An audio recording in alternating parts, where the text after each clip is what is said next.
G'day, ET here. I often get asked what type of fishing line should I use? Well, generally the lighter diameter line, the less drag it creates through the water. This is very important if you're fishing in deep water. A thick line will take a lot longer to descend. A finer diameter line gives you a better chance of catching more fish because the fish find the thinner line harder to see. This is why we use a fluorocarbon trace. It is very hard to see underwater. The other reason we use a fluorocarbon trace is because it's tougher and it won't cut as easily. Now, what line is best to use? There are many different braided, monofilament and fluorocarbon lines on the market.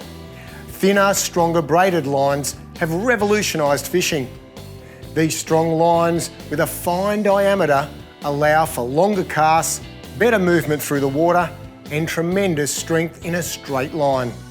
Its only disadvantage is that it can cut easily. What do I use? Well, I like to use Kairiki braid on all my reels. I then run a 2 metre length of Oshia fluorocarbon trace on the end. This combo works particularly well.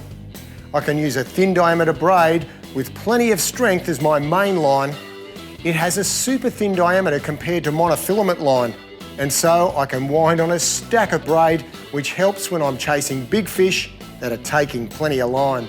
The braid has no stretch, so it's important to attach a suitable length of fluorocarbon trace so there is a little bit of stretch in the line. I like to use softer tip rods, which provide the spring when you're hooked up to a good sized fish.